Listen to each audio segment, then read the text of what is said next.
जय माता दी दोस्तों, कैसे हैं आप सभी। दोस्तों, हमारे चैनल से जुड़ने के लिए चैनल को सब्सक्राइब कर दें और पास में दिए गए बेल आइकन को ज़रूर प्रेस कर दें।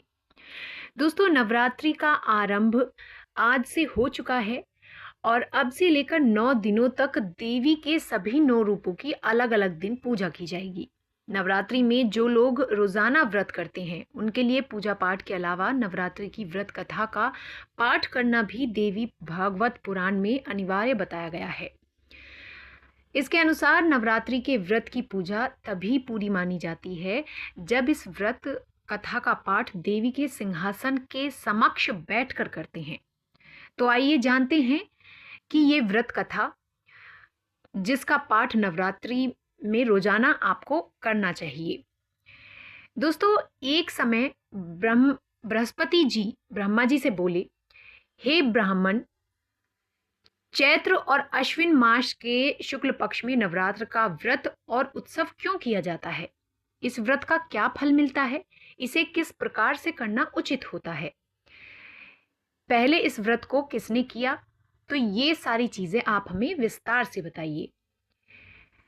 बृहस्पति जी का ऐसा प्रश्न सुनकर ब्रह्मा जी ने कहा, हे बृहस्पति, प्राणियों के हित की इच्छा से तुमने बहुत अच्छा प्रश्न किया है। जो मनुष्य मनोरथ पूर्ण करने वाली दुर्गा, महादेव, सूर्य और नारायण का ध्यान करते हैं वे मनुष्य धन्य धन्य होते हैं। ये नवरात्र व्रत संपूर्ण कामनाओं को पूर्ण करने वाले होते हैं।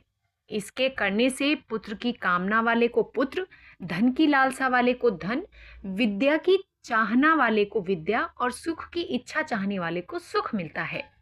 इस व्रत को करने से रोगी मनुष्य का रोग दूर हो जाता है, मनुष्य की संपूर्ण विपत्तियां दूर हो जाती हैं और घर में समृद्धि की वृद्धि होती है।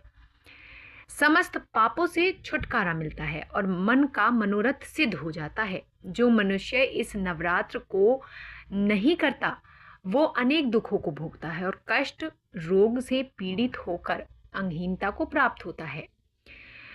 उसके संतान नहीं होती और धन धान्य से रहित होता है, भूख प्यास से व्याकुल फिरता है, संज्ञाहीन हो जाता है। जो सधवा स्त्री इस व्रत को नहीं करती वो पति सुख से वंचित होकर बहुत से दुख झेलती है। यदि व्रत करने वाला मनुष्य सारे दिन उपवास ना कर सके तो एक समय भोजन करे और 10 दिन बांधवों सहित नवरात्र की कथा का श्रवण करे। हे बृहस्पति, जिसने पहले इस महाव्रत को किया है वो कथा मैं तुम्हें अब सुनाता हूँ, तुम सावधान होकर सुनो। इस प्रकार ब्रह्मा जी का वचन सुनकर बृहस्पति जी बोले, हे ब्राह्मण, मनुष्यों का कल्याण करने वाले इस व्रत के इतिहास को मेरे लिए कहो, मैं सावधान होकर सुन रहा हूँ। आपकी शरण में आए हुए मुझ पर कृपा करें। ब्राह्मण जी बोले, प्राचीन काल में मनोहर नगर में पीठत नाम का एक अनाथ ब्राह्मण रहता था।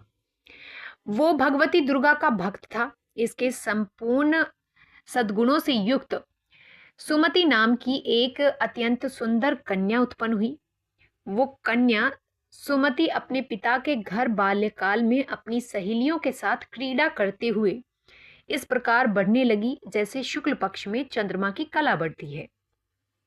उसका पिता प्रतिदिन जब दुर्गा की पूजा करके होम किया करता वो उस समय नियम से वहां उपस्थित रहती। एक दिन सुमति अपनी सखियों के साथ खेल में लग गई और भगवती के पूजन में उपस्थित नहीं हुई। उसके पिता को पुत्री की ऐसी असावधानी देखकर क्रोध आया और वो पुत्री से कहने लगा, अरे दुष्ट पुत्री, आज तूने भगवती का पूजन नहीं किया, इस कारण मैं किसी कुष्ठ रोगी या दरिद्र मनुष्य के साथ तेरा विवाह करूंगा। पिता का ऐसा वचन सुनकर सुमति को बहुत दुख हुआ और पिता से कहने लगी, हे पिता, मैं आपकी कन्या हूं और सब तरह आपके अधीन हूं। जैसी आपकी इच्छा हो वैसा ही करो। राजा से, कुष्ठी से, दरिद्रता से उसके साथ चाहो मेरा विवाह करो, पर होगा वही जो मेरे भाग्य में लिखा होगा। मेरा तो अटल विश्वास है जो जैसा कर्म करता है उसको कर्मों के अनुसार उसका वैसा ही फल मिलता है, क्योंकि कर्म करना मनुष्य के अधीन है पर फल देना ईश्वर के अधीन है। जैसे अग्नि में पड़ने से तृणादि आप उसको अधिक प्रदीप्त कर देते हैं। इस प्रकार कन्या के निर्भयता से कहे हुए वचन सुन उस ब्राह्मण ने क्रोधित होकर अपनी कन्या का विवाह एक कुष्टी के साथ कर दिया और अत्यंत क्रोधित हो पुत्री से कहने लगा, हे पुत्री, अपने कर्म का फल भोगो। देखें भाग्य के भरोसे रहकर क्या करती हो। पिता के ऐसे कटु वचनों को सुन सुमति मन में विचार करने लगी। अहो, मेरा बड़ा दुर्भाग्य है जिससे मुझे ऐसा पति मिला। इस तरह अपने दुख का विचार करती हुई वो कन्या अपने पति के साथ वन में चली गई और डरावने कुशायुक्त उस निर्जन वन में उन्होंने वो रात बड़े दुखों से व्यतीत की। उस गरीब बालिका की ऐसी दशा देख देवी भगवती ने पूर्ण पुण्य के प्रभाव से प्रकट हो सुमति से कहा, हे दीन ब्राह्मणी, मैं तुमसे प्रसन्न हूँ। तुम जो चाहो सो वरदान मांग सकती हो। भगवती दुर्गा का ये वचन सुन ब्राह्मणी ने कहा, आप कौन हैं? वो सब मुझसे कहो। ब्राह्मणी का ऐसा वचन सुन देवी ने कहा कि मैं आदिशक्ति भगवती हूँ और मैं ही ब्रह्म विद्या और सरस्वती हूँ। प्रसन्न होने पर मैं प्राणियों का दुख दूर कर उसको सुख प्रदान करती हूँ। हे ब्राह्मणी, मैं तुझ पर तेरे पूर्ण जन्म के पुण्य के प्रभाव से प्रसन्न हूँ। तुम्हारे पूर्व जन्म का वृतांत सुनाती हूँ, सुनो। तुम पूर्व जन्म में निषाद यानी भील की स्त्री थी और अति पतिव्रता थी। एक दिन तेरे पति निषाद ने चोरी की। चोरी करने के कारण तुम दोनों को सिपाहियों ने पकड़ लिया और ले जाकर जेल खाने में कैद कर दिया। उन लोगों ने तुझको और तेरे पति को भोजन भी नहीं दिया। इस प्रकार नवरात्र के दिनों में तुमने ना तो कुछ खाया और ना ही जल ही पिया। इस प्रकार 9 दिन तक नवरात्र का व्रत किया। हे ब्राह्मणी, उन दिनों में जो व्रत हुआ, इस व्रत के प्रभाव से प्रसन्न होकर मैं तुम्हें मनोवांछित वर देती हूँ। तुम्हारी जो इच्छा हो सो मांगो। इस प्रकार दुर्गा के वचन सुनकर ब्राह्मणी बोली, अगर आप मुझ पर प्रसन्न हैं तो हे दुर्गे, मैं आपको प्रणाम करती हूँ। कृपा करके मेरे पति का कोढ़ दूर करो। देवी ने कहा, उन दिनों तुमने जो व्रत किया था उस व्रत का 1 दिन का पुण्य पति का कोढ़ दूर करने के लिए अर्पण करो। उस पुण्य के प्रभाव से तेरा पति कोढ़ से मुक्त हो जाएगा। ब्रह्मा जी बोले। इस प्रकार देवी के वचन सुनकर वो ब्राह्मणी बहुत प्रसन्न हुई और पति को निरोग करने की इच्छा से जब उसने तथास्तु ऐसा वचन कहा, तब उसके पति का शरीर भगवती दुर्गा की कृपा से कुष्ठ रोग से रहित हो।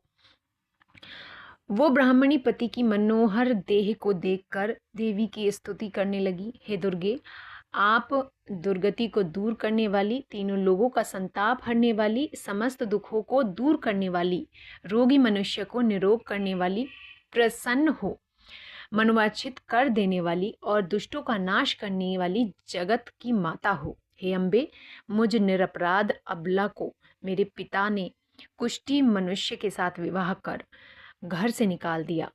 पिता से तिरस्कृत निर्जन वन में विचर कर रही हूँ। आपको मेरा इस विपदा से उद्धार करो। हे देवी, आपको प्रणाम करती हूँ, मेरी रक्षा करो। ब्रह्मा जी बोले, हे बृहस्पति, उस ब्राह्मणी की ऐसी स्तुति सुन देवी बहुत प्रसन्न हुई और ब्राह्मणी से कहा, हे ब्राह्मणी, तेरे उदालय नामक अति बुद्धिमान, धनवान, कीर्तिवान और जितेंद्र पुत्र शीघ्र उत्पन्न होगा। ऐसा वर प्रदान कर देवी ने ब्राह्मणी से कहा, हे ब्राह्मणी, और जो कुछ तेरी इच्छा हो वो मांग ले। भगवती दुर्गा का ऐसा वचन सुन सुमति ने कहा कि हे भगवती दुर्गे, अगर आप मुझ पर प्रसन्न हैं तो कृपा कर मुझे नवरात्र व्रत की विधि और उसके फल का विस्तार से वर्णन करें। महात्म्य। इस प्रकार ब्राह्मणी के वचन सुन दुर्गा ने कहा, हे ब्राह्मणी, मैं तुम्हें संपूर्ण पापों को दूर करने वाले नवरात्र व्रत की विधि बतलाती हूँ, जिसको सुनने से मोक्ष की प्राप्ति होती है।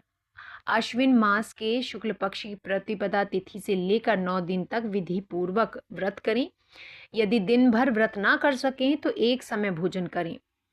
विद्वान ब्राह्मणों से पूछकर घट स्थापना करें और वाटिका बनाकर उसको प्रतिदिन जल से सींचें। महाकाली, महालक्ष्मी, सरस्वती देवी की मूर्तियां स्थापित कर उनकी नित्य विधि विधान से पूजा करें और पुष्पों से विधि पूर्वक अर्घ्य दें। बिजौरा के फल से अर्घ्य देने से रूप की प्राप्ति होती है। जयफल के अर्घ्य देने से कीर्ति, डाक से अर्घ्य से सिद्धि प्राप्त होती है। आंवले से अर्घ्य देने से सुख प्राप्त होता है। केले के अर्घ्य देने से आभूषणों की प्राप्ति होती है। इस प्रकार पुष्पों और फलों से अर्घ्य देकर व्रत समापन होने पर 9वें दिन विधि हवन करें। खांड, घी, गेहूं, शहद, जौ, तिल, बेल, नारियल, दाख, कदम्ब आदि से हवन करें। गेहूं से होम करने से लक्ष्मी की प्राप्ति होती है। खीर चंपा के पुष्पों से धन की और बेल पत्तों से तेज और सुख की प्राप्ति होती है। आंवले से कीर्ति की और केले से पुत्र की, कमल से राज सम्मान की और दाखू से संपदा की प्राप्ति होती है। खांड, घी, नारियल, शहद, जौ और तिल और फलों से ओम करने से मनोवांछित वस्तु की प्राप्ति होती है। व्रत करने वाला मनुष्य इस विधि विधान से हवन करने पर आचार्य को अत्यंत नम्रता के साथ प्रणाम करे और यज्ञ की सिद्धि के लिए उसे दक्षिणा दे। इस प्रकार बताई हुई विधि के द्वारा आप इस व्रत को पूरा कर सकते हैं। उसके सब मनोरथ सिद्ध होते हैं, जिनमें तनिक भी संदेह नहीं होता। इस 9 दिनों में जो कुछ दान किया जा सकता है उसका करोड़ों गुना फल मिलता है। इस नवरात्र व्रत करने से अश्वमेघ यज्ञ फल मिलता है। हे ब्राह्मणी, इस संपूर्ण कामना को पूर्ण करने वाले उत्तम व्रत को तीर्थ, मंदिर अथवा घर में विधि के अनुसार आप करें। तो ये थी आज की कथा।